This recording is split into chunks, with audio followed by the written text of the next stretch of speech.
Hey, it's Evangelist Akilah Walker, and I want to welcome you to the Talk to Her conversation. Not a podcast, it's just a conversation, because every now and again, you need to chop it up with your good girlfriend, and that's what we're here for. So, listen, I want to welcome you, officially welcome you here, welcome you into our space, welcome you into our community. I cannot wait for you to hear today's conversation, because I know that it is going to be transformative, it's going to be empowering, it's going to be life-changing. So, since you are here, do us a favor, hit the subscribe button. And I also need you to be ready to talk to us in the comments, like this, and don't forget to share it with someone that needs to hear the conversation as well. And then, of course, I want to invite you to follow us on all social media, especially on Instagram. You can follow us at Hannah Esterota or at Akilah Walker. I'll meet you over there too. Either way, I'm glad you're here. And again, I cannot wait for you to hear this conversation. So let's jump right on in. What's up, everybody? I am Elder Akilah Walker, and I have a very special guest with me. We call each other namesake. It's our little nickname for each other. I have with me today Pastor Aquyla Bailey, and we are here today to just have an amazing conversation about the womb attack and ministry. What does that look like? What does that sound like? I have just found in my own personal journey in ministry and in my own personal journey in my health that there just seems to be this uptick in this trend that's happening with Black women and our wombs. But what does that look like when you are trying to navigate womanhood and ministry all at the same time? And I just believe that the woman of God that is sitting with me today is the best person to have this conversation with, and you are about to find out why. And so again, Pastor Aquyla Bailey, I'm so happy you're here. Thank you for having me. Yes. Namesake. Right. My name Exactly. is Akilah. My name is Akilah. Yeah, exactly. So your conversation today is with Akilah and Akilah. Hey, that's a thing. That's a thing. And so I love it. Let people know before we even get started how they can connect with you, what you're doing, just who you are. Just, go ahead and introduce yourself, generally speaking. Okay, so I'm Pastor Akilah, Coach Akilah, Mrs. Bailey, all those things. Babe to my husband, a whole bunch of other stuff. Real one. Yeah, I am an active pastor. My church is in LA. I pastor a newly founded ministry, and I'm also an educator. I'm a director, teacher, and I'm a fitness coach. Follow me at Aquyla Ishi, and then bodyworkfit.com. That's WERK. And I just kind of have my hands in a whole bunch of stuff. Absolutely. But all of it is centered around love, teaching, empowering, and wellness. Yes, and wellness. I think this is perfect. See, that's just why it's perfect. Y'all have to follow her on TikTok, because the girl is viral on TikTok all the time. Make sure you connect right now to the workout ministry. Yes. It's always viral. I see her on my timeline and on my For You page all the time. So I love it. It's crazy because I'm kind of like famous, but not really. I'm like famous to everybody else except for over here. Oh, except for at home. Everybody here just be a prophet I see you the a prophet gets no honor in their own home. Fox have holes, but not even the son of man have anywhere to lay his head. I love it. I am excited already about this conversation. And so I'll just start off just from the rip. The reason why I thought it was best to have this conversation with you is because recently you had some health concerns. And just as a sister in ministry, I felt very privileged just to be able to somewhat walk with you and saw a little bit of how you were impacted by what the doctors were saying and what was happening. And I don't think I had the same issue. We didn't have the same issue, but within the last few years, I've had my own kind of health issues kind of in the same area related to the womb and things happening in the womb. And I was in my own battle mentally, spiritually about how my health was impacting me, right? And then I watched you walk through it, and I feel like you just championed your way through it. And I just began to ask the Lord, what are you doing in your daughters? Like, what is happening in your daughters, and why do we see this happening in your daughters, right? So I really started just petitioning the Lord about his daughters, the women that are called to preach his word, and why we are seeing health impact us the way we do, right? And I almost feel like in our generation, we're seeing a type of, we're seeing health disparities in our generation in a way that maybe our mothers, our foremothers, and our big sisters in ministry, either they didn't see it or they didn't talk about it. Yeah, one or the other. So let's jump in. So you work in education. You already talked about that, and you're pastoring. And so let's kind of slow walk our way, so to speak, right, to the conversation. And you work in education, you work in ministry, but the thing about working in education is that you're surrounded by children, right? What does that look like for you? Just being surrounded by children. That was one of my main concerns that I have for myself. What is that going to look like? Okay. It never became a thing until after my surgery, when I'm not going to be able to have kids. And that was my worry. Like, how am I going to feel? And I kind of didn't want to go back to work because I was afraid of whatever feeling that was going to be. But it is actually a sense of, I feel more empowered because I feel like, and it just could be the children that are around me, I feel like they sense they have like empathy for me.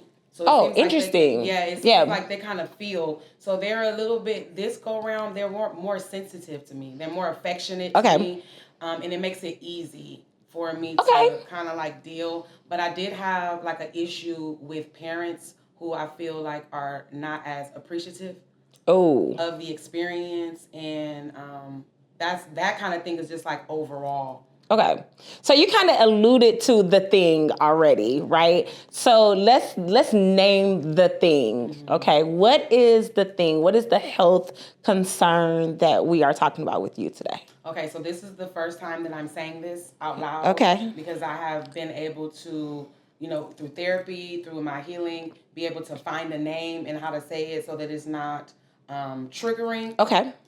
But so I had a bilateral hysterectomy. Okay. And I had all of my female reproductive system removed. Okay. So I have no cervix, no ovaries, and no uterus. Let me just say, sis, that I appreciate you trusting me with this conversation, right? For you to say that was the first time you named it, and I see the strength, but I'm grateful that you are willing to name this with me, right? And for safety, just so you know you're in a safe place, my own transparency is that I have fought fibroids twice in my adulthood. And more recently, I just had, maybe about 2 years ago, just under 2 years ago now, I had surgery to remove fibroids that had returned. And thank God I have an OBGYN that is a Black male. And I was in so much pain with my fibroids that my OBGYN was just like, well, what is primary for you? And I kept telling him, well, I'm over 40, and what's primary for me is saving my womb, right? And so I made the decision to remove the fibroids, but to preserve my womb. But because I made the decision to preserve my womb, I still have some fibroids. Yeah.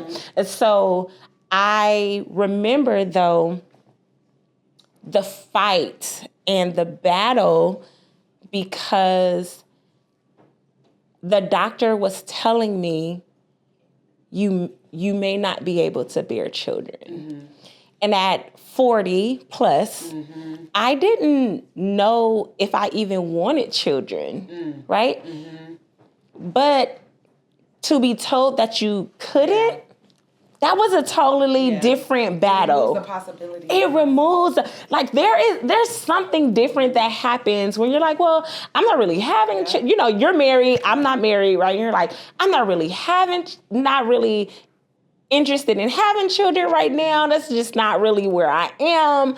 But you're telling me I can't? Yeah. What is happening? Yeah. Right? And so you are in a place now when the doctor has not just told you, but has removed. Yeah, that's deep, because for me, my situation was very traumatizing. Yeah. Because I didn't go into, so I don't have a history of fibroids. I didn't have any complications. This was something that came about. So I felt cheated. Oh. I felt cheated because how did I get here?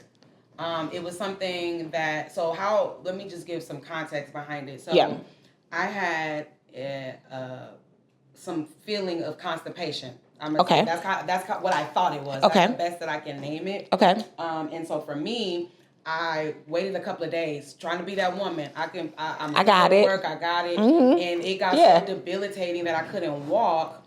And my husband had to pick me up from work.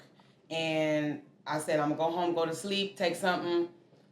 I'm not going to even hold you. We literally were trying every home remedy to get these bowels going that night. Mm-hmm. It was to the point where I was just in a fetal position. Next day, I got up, I'm going to work. Okay. Like, sit down, lay down, you're not going to work. So, I've learned your husband is good for that. Yes. He's good for chill out. So. Yeah. Very much so. We're not doing that. So I was just like, well, I'm going to say no. If you're going to go to the doctor, because I was in so much pain, I couldn't sit down. So I didn't want to ride to urgent care. So then I see my mom's coming over, and I'm like, oh, he didn't call my mama. They concerned because for me to be, I can't move, not me. So finally, next day, I gotta go. I said, it's too bad, I'm gonna go to urgent care. So it was through that process of finding out that I was septic. And then it was you have to go to emergency because you have an infection. And we don't know where it's coming from. Wow. So that is what prompted me getting to the point of having to have this surgery. So that was life or death. Yes. Yes. Wow, I didn't know that. Yes, it was life or death. So, because you came by bedside. Yeah. And when you came to see me, I was kind of like in that process of them trying to figure out what to do next. I think I came after the surgery. Okay. Yeah. So I had went through the whole. You had already gone through 2 weeks. Now I sat through we had like prayer services, and I was with that. But when I came to see you, it was after. It was after the service. Prior to that, surgery. There was a surgery, it was like a soft surgery of them trying to get the infection, because the goal was remove the infection. Mm-hmm. So after that wasn't successful, then it was like, okay, it's not the colon, it's not what we think, we need to get an OB. Okay. And they got a cancer specialist because it seemed like it's something else. So the specialist was able to say, I can't see anything on imaging. It's nothing that we can see. So we're going to have to cut you open. So the initial wasn't like, you're not going to have kids. It was more so me hearing that. And I was talking to my husband about that whole concept. And I'm like, when I really think about it, it was never told to me that you weren't going to have kids. Okay. I kind of received it. Oh. And you understood what was happening. I understood what was happening. Okay. And it was just like, because we don't know what's going in there, there's a lot of things that could happen. We don't know what we're going to find. It could be cancer. It could be a tumor. It could be fibroids, but we don't know. Mm-hmm. And that means that we have to shift things around, because it was explained to me that bilateral means that it's going to be not like C-section, not like regular. That means we're cutting straight down. So that means that they have to go in there and take everything out. Oh, my gosh. So it was kind of like exploratory surgery. Right? So when we were talking about it, just to see what was happening. We don't know. So 2 people working, OB and the colon specialist, because they don't know what they're going to find. So when he was going through all of these things, I'm kind of like, so that means that, this means I could not have kids. He was optimistic. Okay. So he was more like, well, we don't know. Well, I'll do the best that we can. Okay. And he was just like, but it is a possibility. Yeah. And I looked at him and I said, no, you got to do all that you can, because that can't. And I said, I'm still young. I said, I want to have a kid. I said, and I looked at my husband And then I just started to cry, and I looked at him and I said, it's over. And he was just like, no, it's not. And I just remember having me looking at him and saying that it was over, because I interpreted what everybody else didn't get in the room. For me, it wasn't necessarily that he said you weren't going to be having kids. It was God telling me no. Okay. So and that's all I heard. So this is, and my laugh is not you. No, you know I that. know, you I know know that. My laugh is we have kind of had part of this conversation, right? And that is really why I want to have this conversation, because what do you do, Pastor Akilah? What do you do when you are pastoring the Lord's church, leading God's people, praying, interceding, laying before God? You're doing all the things that God has required of you to do. And there is something so close to your heart. And God says, no, that's not the plan. It is the most frustrating place to be. Yeah. It is that moment where you are literally upset at God. You question what you have done in your life to deserve this. But I know that I have asked you. You know the desires of my heart. So why am I getting rejected by you? You felt rejected. I felt rejected by God. I felt left out. I felt, again, like nothing that I have goes right. I am 46 years old, and I'm on my second marriage, and you're telling me no after I have experienced... You go, it's my turn. After I have experienced toxic love, and now having love and me wanting to have a family, I wanted to have a child with my husband because I wanted us to do family different, because I believe that we are the ones called to break the mold, right? I love that. So even with my husband having children, I'm like, we have an opportunity to do it right. Yeah. Because we've agreed we're not getting divorced, because we're going to figure it out, or we're going to be friends, roommates, or something. So to hear no, and I felt left out. And I'm a pastor, yes, but everything that I've been given in life has always come with struggle.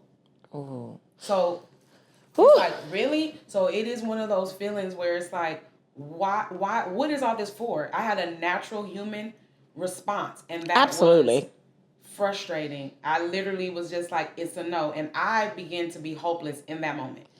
Yeah, it is a very hopeless feeling. For me, when I had my surgery, my ministry itinerary was full. I was getting on planes. I remember. I was in a bathroom. My husband the Lord was nice. The Lord was being real kind. Wherever you was, we all was there. That's the thing. And amen. Yes. And I was flying, traveling. I'm on planes, sitting in first class seats. I'm moving about the cabin. And I mean, ministry was at the best for me. And what people don't know is I was in the worst pain of my life.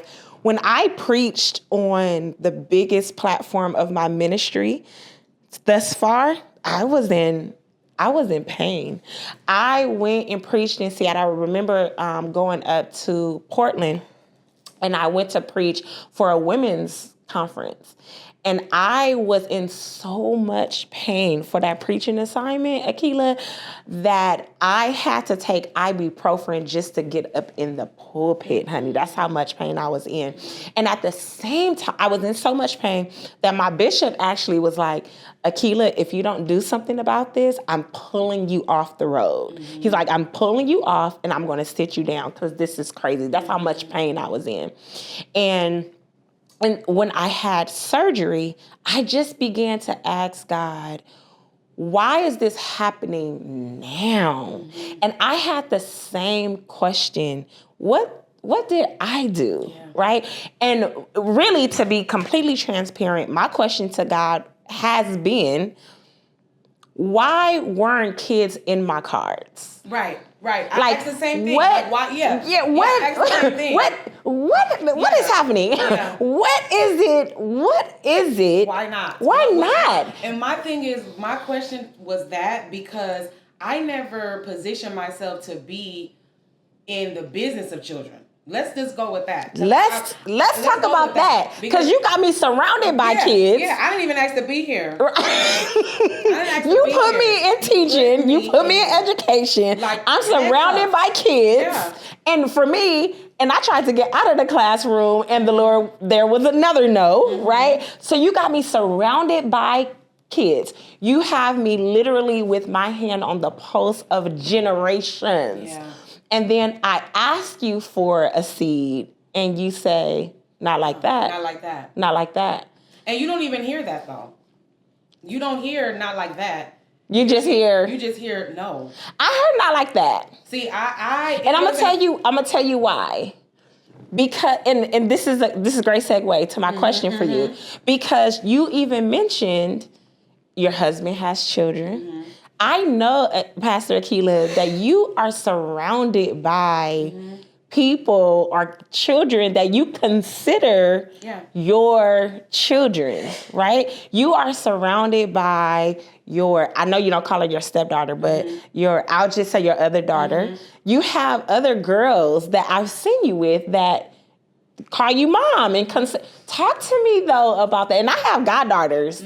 I have godchildren, actually. I have 4 godchildren and 5.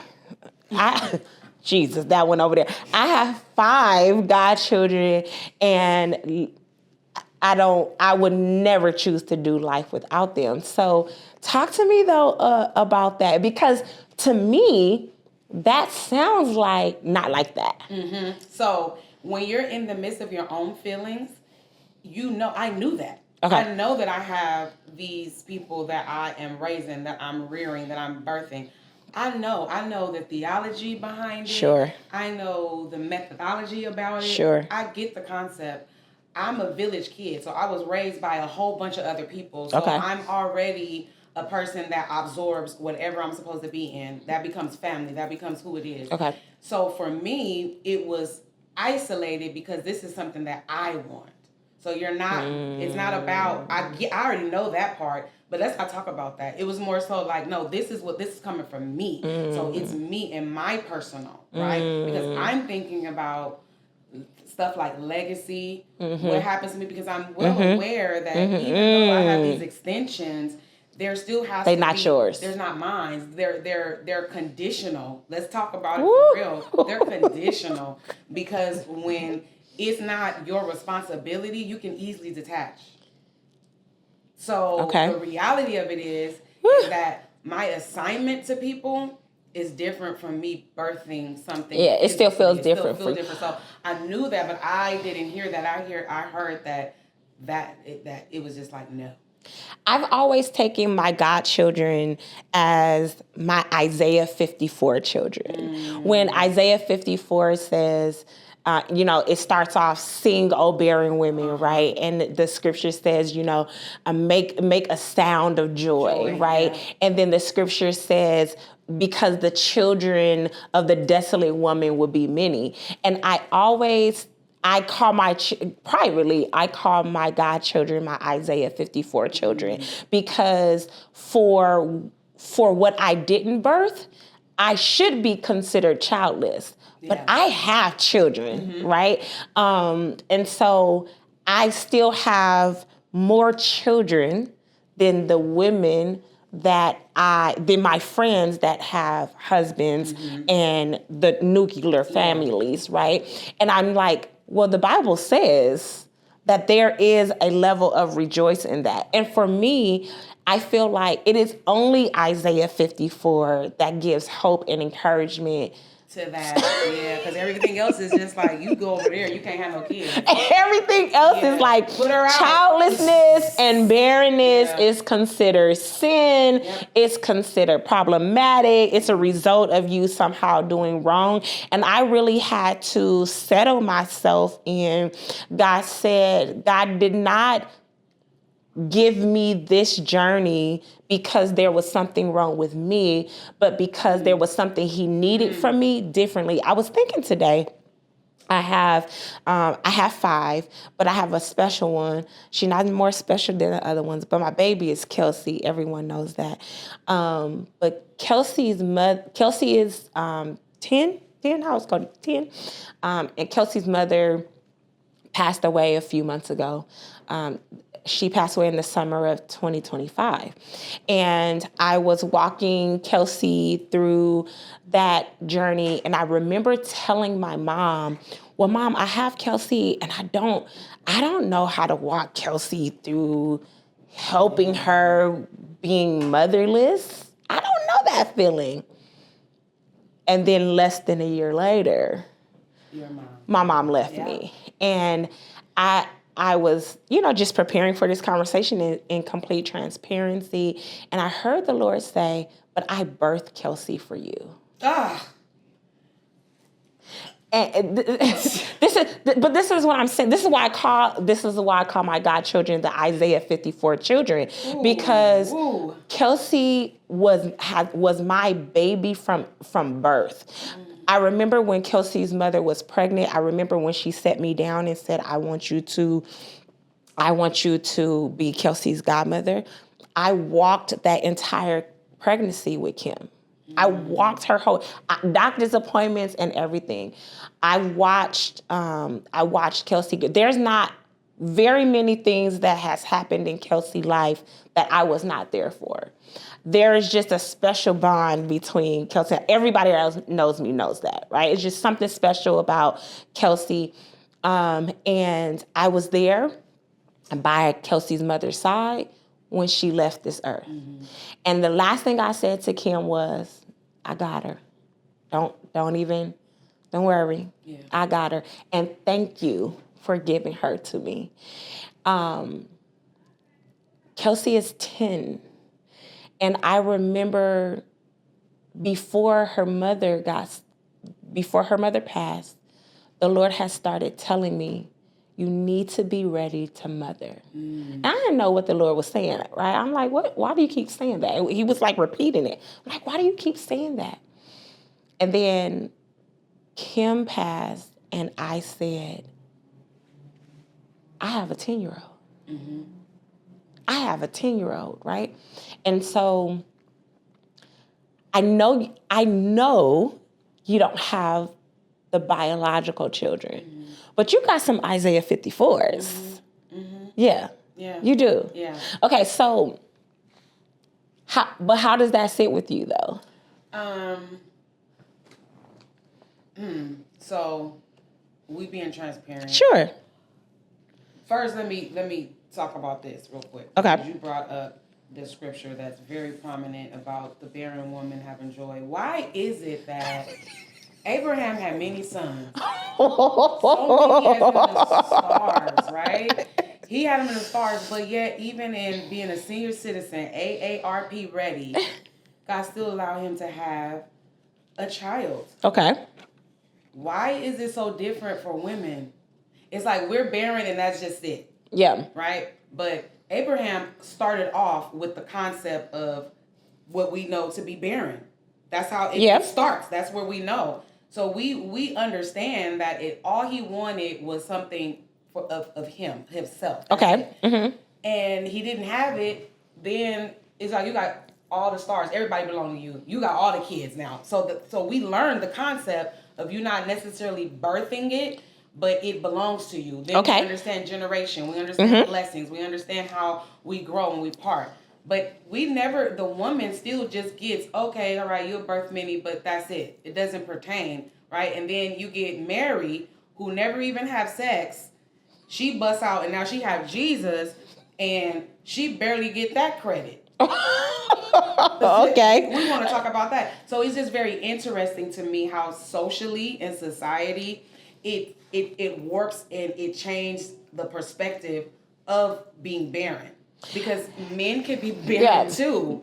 And so that concept of owning what you necessarily didn't birth through you, it belonging to you, it seems like that's only reserved for a woman, like as a pastime.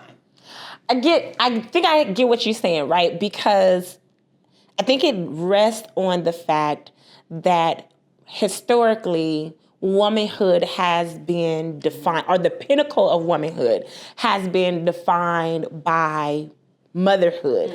Actually, motherhood and wifehood, right? Like, you are not really a woman until you are a wife or you are a mother, or, right? But tell me how you are redefining that, right? You are a wife, but for the sake of this conversation, you're not a mother, or you're not a biological mother. How then are you defining or redefining womanhood for yourself? So I said all that to say the power in that is not rejecting what it is, but making sure you hold the responsibility to change the narrative of it. Okay. Right? Okay. And so for me, I might not have, I'm still, so I go back. After I get over my grief, after I get over everything and I'm still processing, I still know what I have and I know what I am. Okay.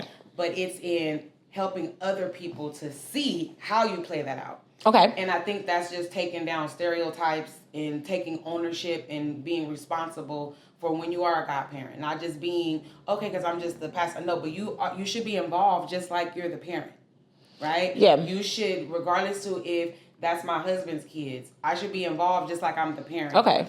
That just might be my niece or my nephew. But if God gave them to me, then I'm responsible. I'm equally responsible. Just like that. And it doesn't replace the feeling of wanting to have your own, but it still calls you to the greater responsibility of it, right? And it's in how you do that, how I walk in that, how I treat that. That's what changes the perspective for people. Okay. So when people tell me, like, it's funny, because you've been around me for all my life. So, but other people who just come to know, they really don't know that Carson's not my real daughter. I believe that. And it's like, I believe, things, absolutely. just like how it was with Puda. My niece Puda, I raised her, and I know that my sister gave birth to her for me. But even in that, when people see her, they still don't know that my sister exists. Like they people think like, oh no, that's your daughter. But because that's how you play your role. That's how you show up. That's how you show up. That's how you take responsibility and you walk in what God has given you.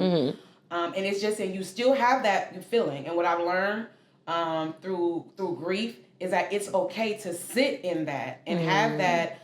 I don't have mine. Yeah. But the balance is you still can say, but God did give me. Yes. And one of my teachers, she's like, I call her, she was assigned to me because she came right in my life when it was important. She told me the day before yesterday, she said, God called you to be a protector over the wounds. And I was like, what? And I started telling her that we were going to have this conversation. Yeah. And she kind of walked over to hold me. And she was just like, yeah. She said, God showed me. She said, because you are one that has to have the conversation. You mantle and push those others so that they can protect because they have an assignment to bring X amount. So you have to shift them so they understand how important that is. It only comes when someone has had the experience and not having it. So you are able to empower and encourage and let them know how significant and how blessed you are to protect that. So So I feel like you landed on an answer. The hard part of what I heard is that the Lord really uses our life as ministry. Period. And when that's the hardest part to accept, but it's the realest thing about being his daughter, right? When we said yes to the call, when we said yes to ministry, when we said, yes, Lord, my life is not my own. To you I belong. I give myself away, right? It's for real. And it is literally giving God permission to do whatever he wants. But he's so strategic in that he'll say, I know I broke your heart. This is what the Lord has done for me. This is what he's done for me. If you let me break your heart, I'll repay you on the other side, right? On the other end, and not even on the other side of heaven, but I'll repay you on the other end. So I watched God take my lowest points, my lowest moments, my hardest times, and make it ministry. Those are the strongest parts of ministry. Those are the most effective. Those are the most impactful parts of ministry. And then the Lord says, and don't worry, I'll pay you back. So when I am in the highs of life or the highs of ministry and I'm watching God do things for me that I'm like, I don't know how I got that. I don't know how I deserve that. And I'll always hear God whisper, that's me paying you back. The little tokens. Yeah. The little tokens. Yeah. And I found through, so it's this thing in therapy when you're going through grief therapy. It's called exploratory therapy. Okay. And it's where you position yourself to be in a situation to see how you respond to it. Okay. Basically, like face your triggers by doing something that that you grieved about being there. So, one of my she's like a goddaughter to me. She was pregnant. She's had the baby, but I was preparing for her baby shower. Okay. And this was just like my first night. My stepsister had a baby shower, but it was different for me because of the way she got pregnant, right? Okay. And understanding her history, it was really like, dang, her Jesus, right?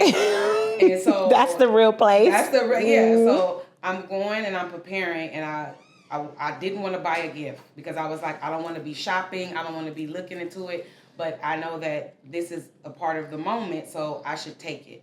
So I go to Target, and my husband was telling me, don't do it. He was like, just don't do it. Just get a gift card. And I was like, no, it has to be personal because that's how she sees me. Like, she's depending on me to pull through and be like, show up. Yeah. And so I went to Target, and I was in that section, and I'm literally like, I'm looking, and I'm crying. I took a moment, dialed back, and I'm like, okay, I'm going to get something. But it was so hard for me to try to figure out. And I'm like, I know how to buy a baby gift. Like, why is this so difficult, right? Because I'm steady thinking of, okay, I'm not going to be able to have a baby shower. And right in that moment, what got me to the register to get everything, it was like, you are the person that have been teaching this girl on what to do. Yeah. So it is my responsibility to show up just like I have been. Yeah. Because that's what she needs to see. So it was in that moment that it was like, I'm blessed to be here, that she knows to call me and say, I'm at this point in my life. It's the same thing with looking at those little favors and those little blessings that God rewards you for breaking your heart, for telling you no. Yeah. And it's like, he'll say, I know I told you no with that, but what about this? Yeah. So also it's in the view of looking at the but what if, right? Because my therapist hit me with something real strong and real deep. She said, Akilah, I want to ask you a question. How would you be able to handle a child right now? Right. In your life right now. Right. With all the stuff you got going on, what was that? What does that look like? So that is the other part, right? What we in our grief, I love that you're being honest about that. In our pain, even in our heart's desire, it sometimes lets us forget that God is actually sovereign. Like, he really is sovereign. Do what he want to do. Right? Yeah. And seriously, would you be able to do all you're doing to impact the kingdom that you are doing now and that you will do if you had a child? And that's so hard to say, right? That's so hard to say. But the truth is, there are some of us that God really just calls to himself. Right? And say, no, but I want your life because of what I want to do through it. And if motherhood and even marriage, if they are ministry, then you are, I hear the Lord saying that is a type of ministry, and I just called you to another type of ministry. You can't do ministry over there, but I got so much for you over here. Yeah. At least that's how I put myself to sleep at night. Yeah, that's the best way you can do it. My thing is, I tell people all the time, oh, my husband got all the kids for me. Yeah. He did that perfect. That was just like perfect because one of the things is that my husband has been such a push for me to want to have kids because he's such a good father. Okay. And it was just like, I wanted to share that with him. Yeah. You know what I mean? Because I'm just like, and I felt like it was my responsibility to give that relationship with parenting that he hasn't experienced, that maybe even, and to not even be selfish, but even in co-parenting period, I just feel like I am the type of person that will bring that balance, right? Yeah. And so in that, I'm thinking like, I wouldn't be able to be. I would probably be a neglectful parent. Oh wow! Because you're doing the workout. You are. There's a lot of stuff going on. It's like even you in the choir. You got your pastoring. And this is me and my husband newlyweds. We We just celebrated 4 years. Okay. We haven't been married long, so it's like even in that, you bring a new Bailey's. Yeah. Yeah, you bring a new baby in. We're trying to navigate when we be waiting for Carson to go on her break and go somewhere so we can do what we do. Because it's like, so I'm thinking like, dang, we couldn't just get up and go and do the things that we like to do. Life would definitely be different. Yeah, it'd be different. We are of the generation where we are adulting at a different age, so we're able to just get up and go. Yes. Where it was cool. They was having kids and 13, 14 still going out because they have big mamas to babysit. We ain't got that no more. The grannies are gone. Yeah, the grannies are the gone. Grannies are gone. Yeah. Babysitters. Yeah. So it's like what would you do? I experienced a life-threatening thing with my husband. He was sick and during COVID. And even in that, it was just like, what would have come? What would I have been able to do? Would I have nursed him, be able to take care of him? Another mouth to feed, financially, like all those things, you use that, and it doesn't remove the fact that you're, sad or you're upset about the situation. It just gives you another lens to appreciate. I like that, another lens. It just gives you it's another different lens. perspective. Different perspective. And shout out to the women that are doing it all, right? Like there are definitely women that are doing it all, right? There are women that's doing ministry and motherhood and marriage and all the things all at once. And honey, sis, shout out to you. God bless you. But clearly, not my ministry, apparently, as the Lord has said, right? So I hear you, though. I hear you still very much in the process of processing, right? Yes. I think I'm a little further in that journey because I have settled for myself that, motherhood is just not what God said, right? I have made my own peace with that. I'm okay with that. I had to check myself, make sure. I was like checking, make sure I was being honest. There are some things that I am telling God, now listen, that's a non-negotiable over there. But the children thing, I am okay with. I'm okay with. I've resolved that. I've made my peace with that.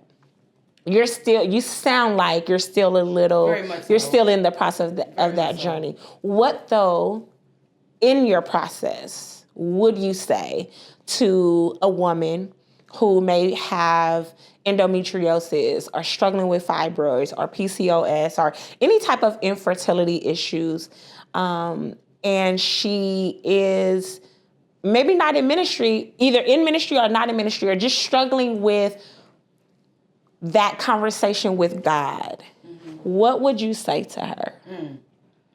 So I would say treat what you're having an issue with. Treat it with not just prayer, but treat it with therapy. Love that. Treat it with journaling. Treat it with self-care. Because what happens is you have to redefine who you are. Because when something is being taken away from you and it belongs to you, there is a real serious detachment that is it's not even about spiritual, it's literally clinical. I was having nightmares about my organs being taken away. And I couldn't understand it. But I just thought it was like I was just tripping. But I really felt like something was being taken away. And I remember one session I had, and we had a session about naming it. So I went through this whole thing about having a burial. We had a burial for my child. And the child was just the organs. And I had to give it a name, what I wanted to name it. And when we was going through that process, and I'm saying we with my therapist and my psychologist, we had a conversation, and whatever that was, it triggered my night terror. Okay. And I started feeling like, like I'm missing something. And I remember having a nightmare. And then a couple of months later, I did exploratory. I went to the hospital where I had the surgery at. And I did the whole thing, and I got the reports, and I read the narrative, and I found out that your organs, because I went to UCI, which is a medical student school. Okay. So my organs were literally moving throughout Southern California. Oh, wow. So because I was infectious, high risk, everything is still being tested. Okay. So all of those organs went to UCLA to be tested, and they keep record of the results. Okay. So they can have it for disease control. Okay. And so when I read that, it gave me confirmation. I wasn't tripping. I know I wasn't tripping, but that was a detachment from me. That's something that was bloodline connected to me, and I still felt it. Wow. So it was in that I now have to resolve myself to that was taking away from me. It wasn't even really just about the having a baby. It was about that being removed from me, and those were organs that gave me what being a woman is. Yeah, your womanhood, so to speak. So now I have to redefine what pH balance and hormones work together and estrogen work together. So what I'm thinking is more than just the baby. Yeah. It's about who You're like, I am. you took away my womanhood. You took away my womanhood. Wow. This is what allows me to sleep at night. This is what allows my immune system to have the power to fight back different stuff. So when I understood that, it was about treating me. Okay. So that's the process. Yes. The process is I'm not complete. I'm still unfinished because I have to become familiar about what this part of womanhood is. Yeah. Just like you give a birth, you have to redefine your body. So I'm going through the same thing. So it's not always woman, cis. It's not always just about you resolving to not have the kids. It's about resolving to womanhood looks different now. Yes. And what does it look like? Well, that's why I asked you about the redefining of womanhood. Like, how do you define it? That is a very hard place. I understand that. But I love that we're a generation that believes in therapy. Yeah. Absolutely. The couch and the altar. Yes. I love that. And my prayer for you, sis, is that as you are navigating the journey, and as you are healing, and as you are defining or redefining what womanhood is for you, and even what motherhood means to you, my prayer is that you find solace in the fact that God will use it all. Yes. I believe wholeheartedly that God wastes nothing. He does not waste anything. And that for every part of the journey, that God will use it not just to restore you, not just to pay you back, but that there will be other women that will be healed and that will even know how to navigate their own womb journeys because of you. So I just want to thank you for sharing. I know that wasn't easy, but I can't wait to see. And I'm going to say this on purpose. I can't wait to see what is birthed out of you. Yeah. Right? Yeah. I can't wait to see what this will birth out of you. I can't wait to see how God will use this to catapult another part of your ministry, right? So we look forward to the book. We look forward to the... we look forward to it. I am at the part of knowing that this is for something. Good. When I came out, God gave me what it was. It was Life Beyond the Surface. Love it. That was like this whole series that I was just doing a study using myself to find out. We look at everything right here. But what is God trying to do up under there? I love deeper? That. So I receive everything that you said because I am ready to see how this is going to be used because it ain't for nothing. It's absolutely not for nothing. It absolutely will be used. And I just want to say to any woman that is listening, the women of God, the called daughters of the King, my prayer for you is that you watch and you leave this conversation knowing that there is so much more for you in this journey of Christianity, right? As we are navigating both what it means to be a woman and what it means to be Christian and that intersectionality. What does that mean? What does that look like? And how do you face those hard moments when God doesn't answer you the way you want to be answered? When God says something differently than what your heart desires? And so my prayer is that this conversation is a little help, that this conversation is a little healing. And I pray that between Akilah and Akilah, between Akilah and Akilah, that somewhere you realize that we have both had our own health issues with our womb, but ministry has not been challenged because of it. Ooh. We are still very much prophetic, very much called, very much impactful, and very much trust God in the process. So again, in the comments, wherever you are, whatever you're doing, just pause real quick and help me bless God for Pastor Akilah Bailey. I love it. And before I go, I want to shout out to your husband, the Bailey, the Bailey, because that is a good man, Savannah. That's a good man, Savannah. And I love that. I love how he loves you. I have been able to witness how he loves you. So I love it. Thank you guys. Love you. Can't wait to see you. Thank you for joining us on the conversation.